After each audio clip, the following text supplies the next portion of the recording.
Coach Kirk, here's Matheus Ornelas from Time of Brazil. It's really an honor to talk to you. Uh, I talked to some head coaches like on this process of the pro day and everything else, and I always try to make the same question: how was for the head coach for the coaching staff like deal with all the players during the 2020 with the COVID and all the problems that you have? How was for the coaching staff trying to keep everybody on the place and mentally ready for having a season or don't having a season? How was this work for all the coaching staff? Yeah, I visited with the entire group at 8:30 this morning just to welcome them. And to your point, that's really the ground that I covered. This senior group this past year just did an unbelievable job. And it was just a little bit more than a year ago. It was March 13th, actually, when we said goodbye to our team for spring break. And they all went their separate ways. And then we knew it was going to be a delay coming back. We had no idea what kind of delay and what was in front of us, what was in store. And how could you know that on March 13th? So, a lot of just crazy things that happened, not only on this campus, but this entire country has been through a lot of really unusual circumstances and going back to last March. So we've all been kind of living day to day. It's been hard to make schedules, plans, etc. But as it pertains to this team and the seniors especially, the training during the summertime was not what we're used to. It was on again, off again, a lot of disruptions with quarantines, positive tests. Then we got started, at least we tried to get started in late July.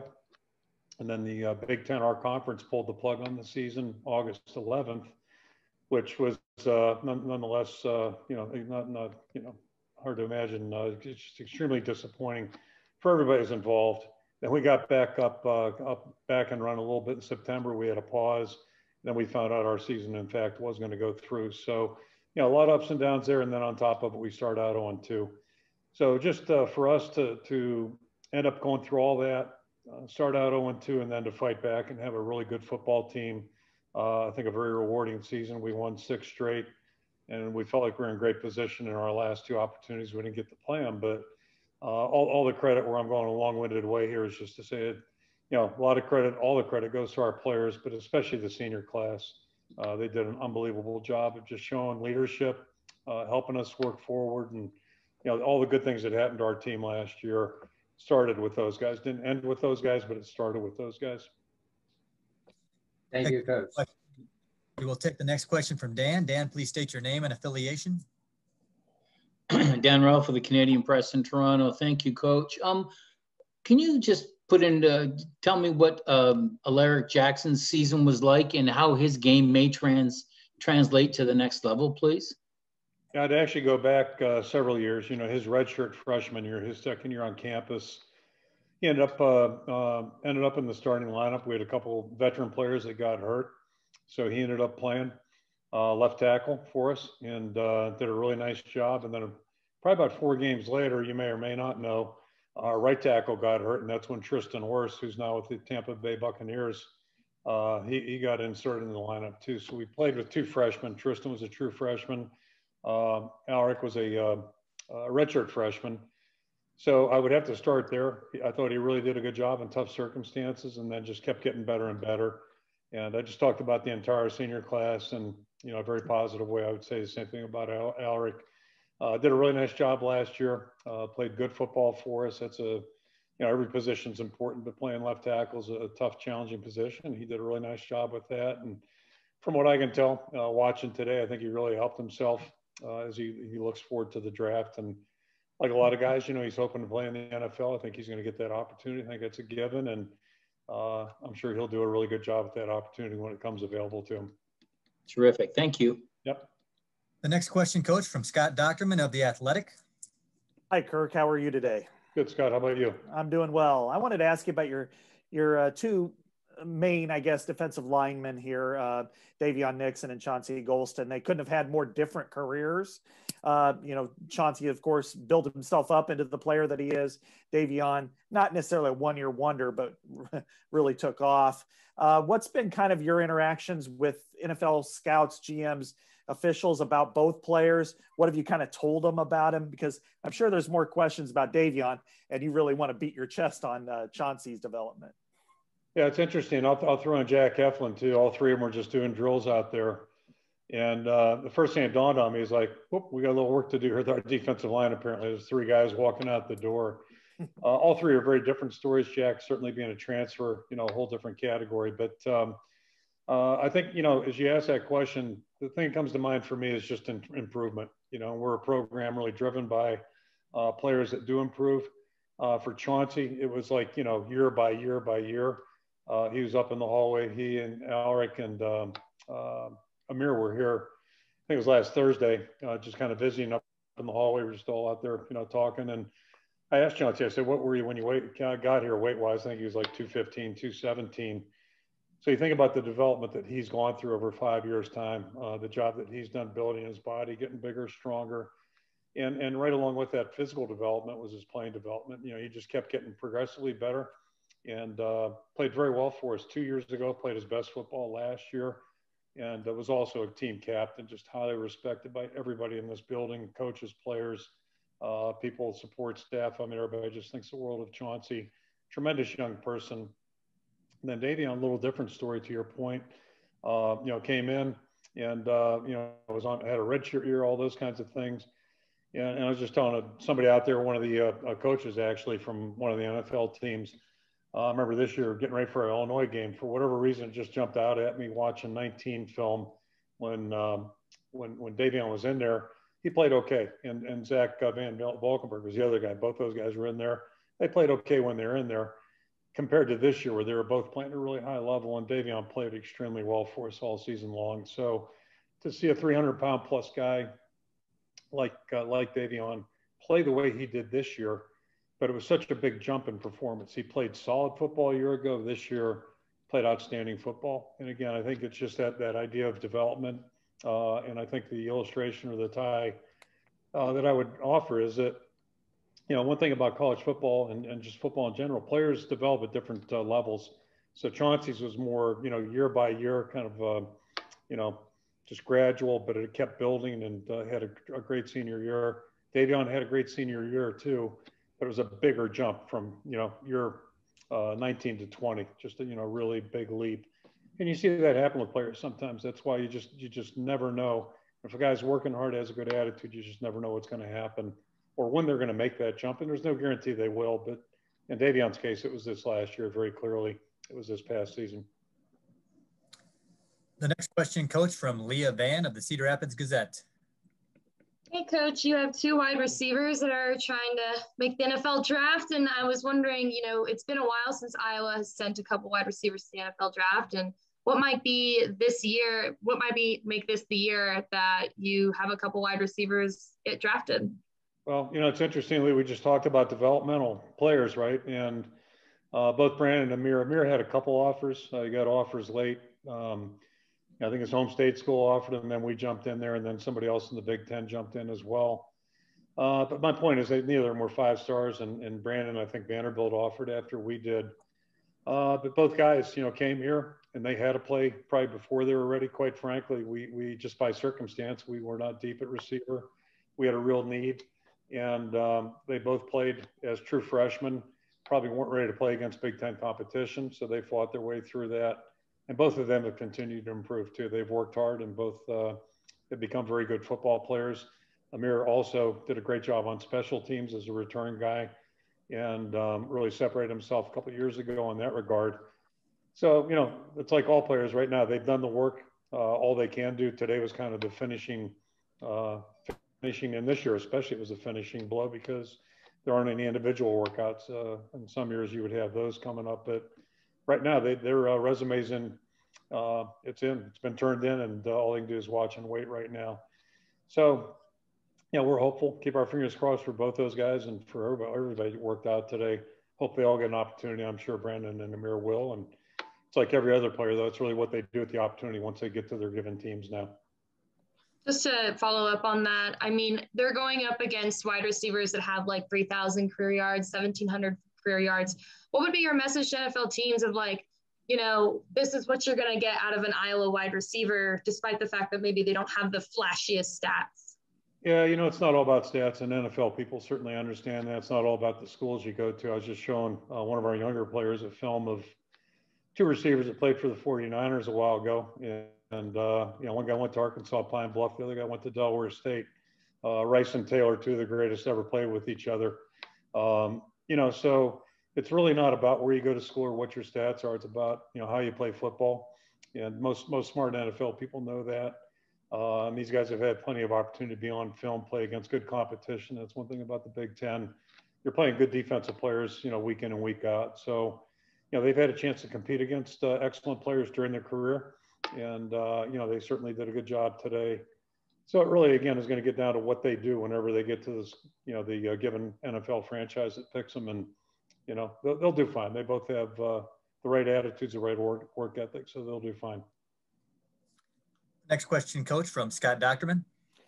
Yeah, Kirk, you know, this day's always important no matter what. This year, without having a combine, it's times about 50 in importance, but it's also remains important for a lot of your guys who are borderline, whether they're drafted or undrafted free agents, but it does help them. I think of Riley McCarron a few years ago running a sub 4.4 and getting a selection. I mean, or getting signed and then playing a couple of years.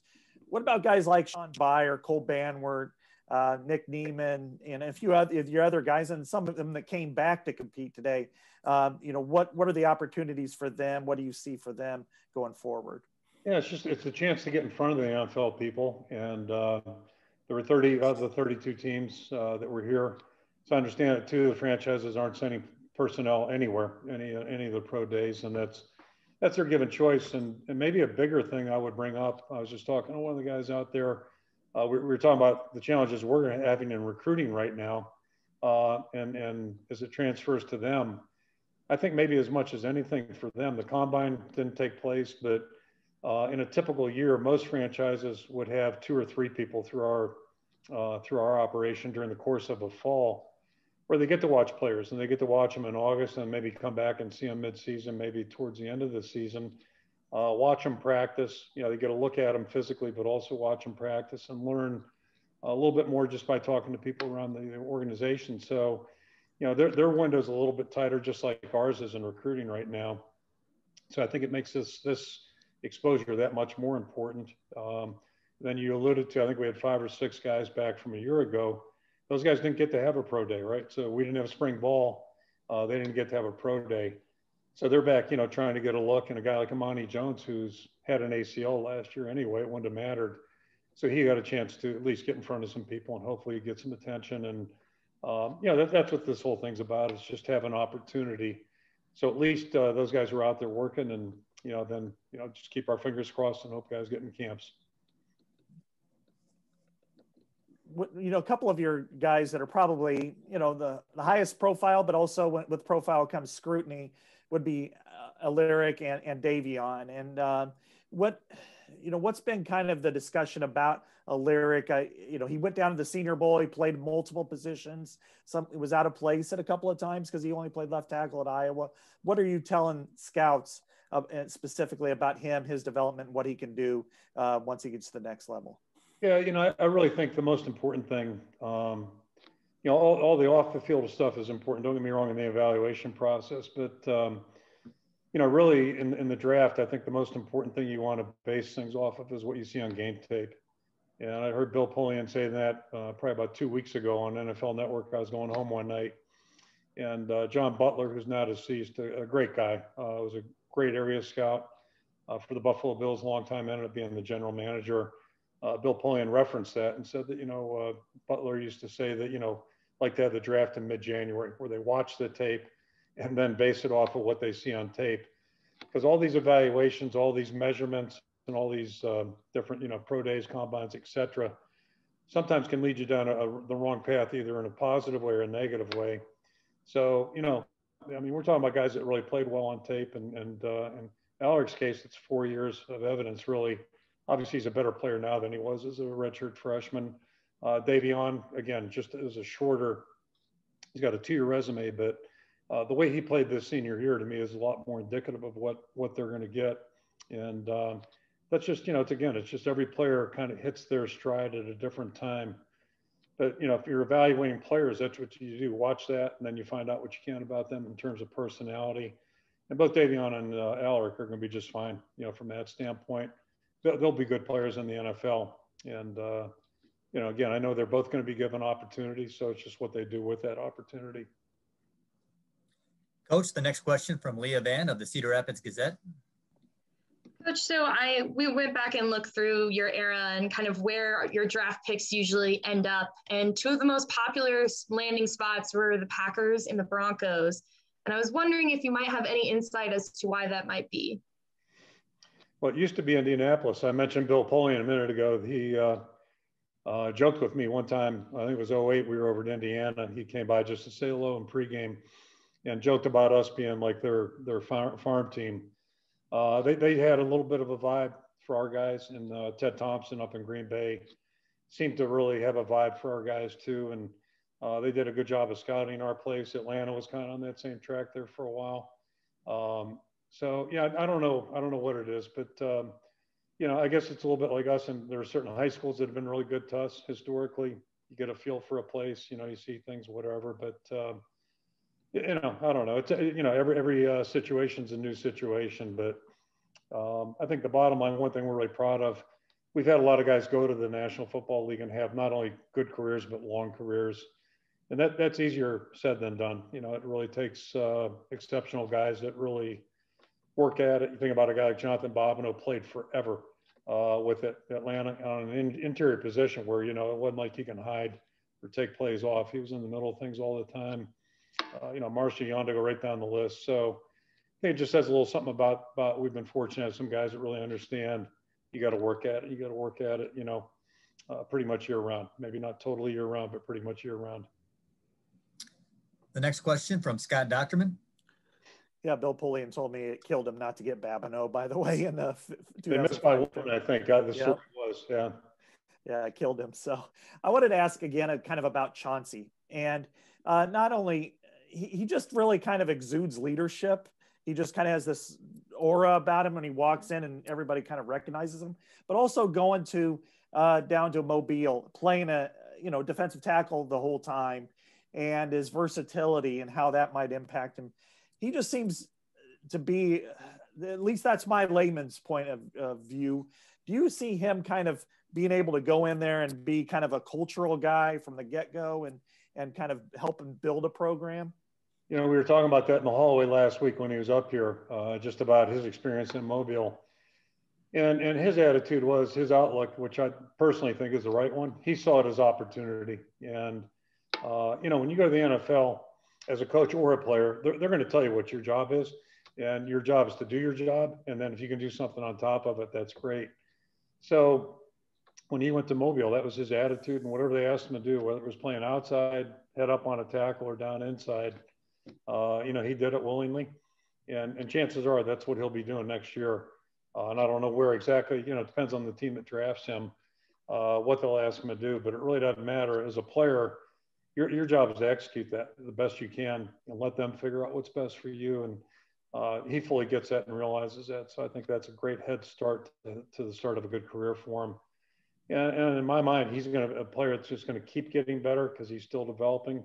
But it all starts with his attitude. He's really a very likable guy, and that doesn't make you a good NFL player, but he's very positive. He works hard. He understands just how important work is and how much it can get you if you do it right. So that to me gives him a great opportunity maybe to have long-term success. It really does. Now you have 4 NFL tight ends. Nate Wheating is with the Giants now. Dominic Daphne, who was a walk-on, he's on a roster playing. Great story. Yeah, absolutely. You look at Sean Byer. How does he fit in that picture? And is it kind of mutually beneficial there? He kind of gets the pedigree that Iowa has, but also he has the skills to probably make it work at the next level. I think he's got an excellent chance. There aren't enough tight ends out there. People don't play with tight ends. That gives him a little bit of an advantage. Just the pool's not as big as some other positions. A lot of teams play without tight ends, or their tight ends play 5 yards away from the tackle. So they're really not tight ends. And in the NFL, they're looking for guys that can play in line. And most teams, not all teams, most teams are going to keep 3 guys. So if you can play on special teams and you know, show that you can block, you're willing to block, that gives you an opportunity to get in the door and maybe stay. And then it's all about continuing to develop. And I think Sean took a big step this year from last year, and I think he's still got a lot more growth in front of him. So hopefully those first 2 attributes will get him in the door, and then he just keeps on building on that. Are there any more questions for head coach Kirk Ferentz? I'll ask you next week about the team, about the current team. It'd be nice to talk about that too, you know? Yeah, it feels like We're forever. looking forward to it, but it's Yeah. been a good off season, and that was something we really needed. You know, we got a good 8 weeks of training in, and then maybe equally as important, the guys have a week off right now where they can, you know, recover a little bit and just recharge, and they need that. You know, it's just, it continues to be a weird way to live right now with all the, you know, the Zoom classes and all that, but it's the world we're living in. So it's a good chance for everybody just to kind of recharge a little bit, and then we'll get started here next week, the end of next week.